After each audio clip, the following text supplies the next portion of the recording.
at the skin, doesn't look too bad. There are some blemishes here we take care of.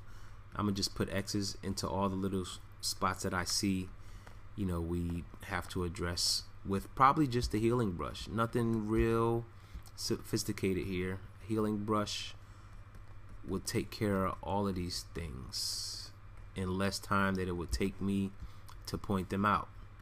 So that's why normally I don't go through and mark up an image. I just go directly to work. Now, one thing that you have to take into consideration are moles, and she has a couple of them. Here's one here.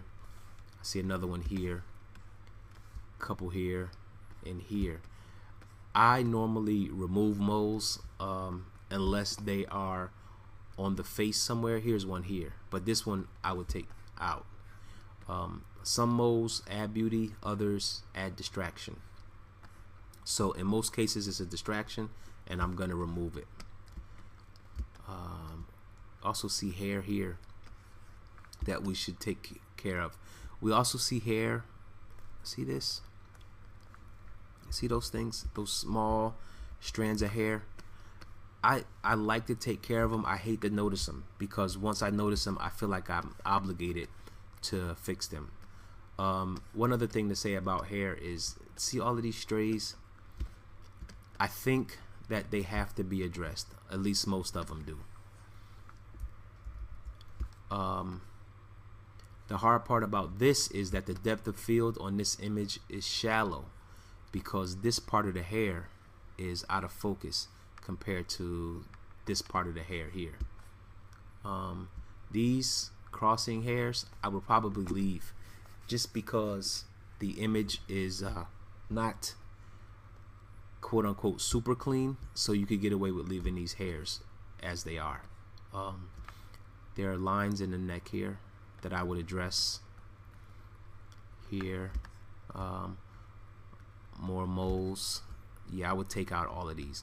One mole that I might consider leaving is this bad boy right here, maybe, but I don't know. Everything else would go.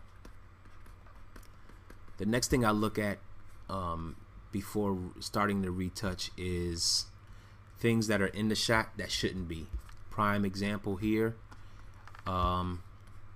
is this sheer piece of fabric, and I don't have no idea what this is. I think it may be a towel. I'm looking to get rid of those. To actually remove them from this shot would be a lot of work. So I would probably, to be honest with you, I would probably crop this image right along this white line somehow, so that we remove this altogether.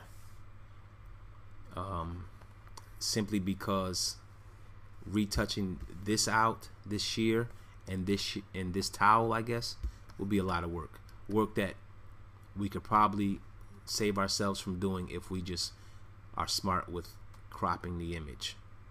One thing that I also should point out to you is that I see in this image are shifts in the color of the skin, especially in the shoulder areas and on the chest area. You can see here the different colors and skins is darker here, lighter here, light here, dark here, even little red. I see red, brown. You got some transitions here that need to be addressed and smoothed out. One thing that you don't want to do or try not to do when you're retouching color is not to lose shadow detail and not to lose highlight detail, as you can see here on these bones. If you were to just even all of this out, it would look real silly. You'd have a really silly chest on this model here. One other thing to remember to look at and to think about retouching is armpits and the creases that start from outside the armpit but travel into the armpit. So in this case, you know, this is not too bad, but I would kill this crease, this crease, this crease, and I might even shorten the top of this just so it's not so long, just to make it look neater. What else do we have here? Trying to see what else we have. The one other thing that I see that might be a challenge is this gauge hole, because it is huge. This hole here is super big. I guess that's from wearing those big gauges in your ears. And the reason why I see a problem with this is because it's literally a hole in the skin. The texture is different on all four sides. So let me try to point that out to you.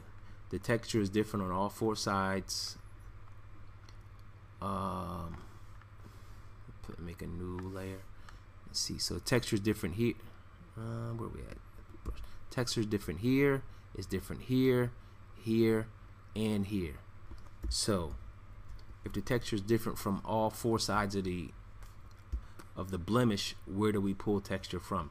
That's the issue that I see with fixing that hole. Of course, it can be done, and it will be done. It's just going to take a while to get it done.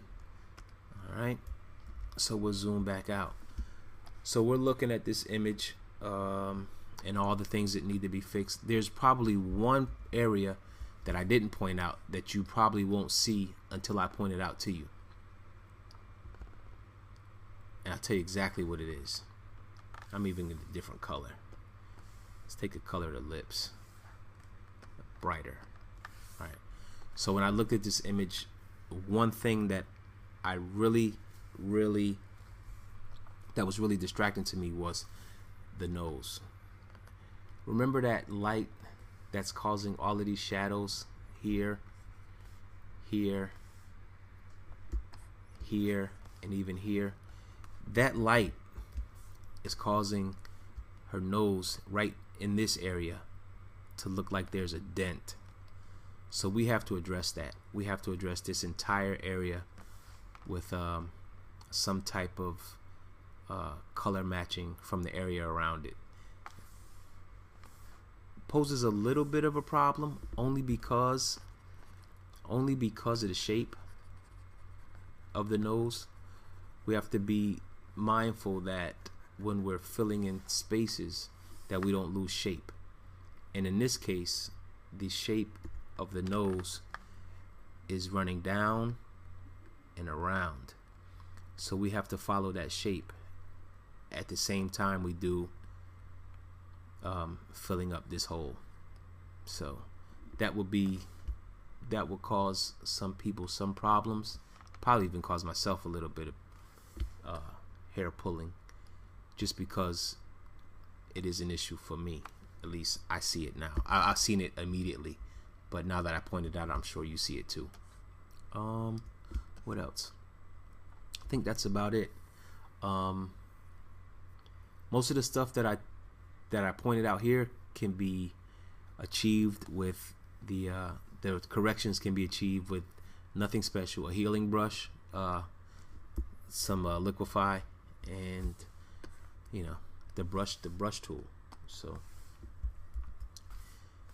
with that said, I'm gonna start a little bit of the retouch.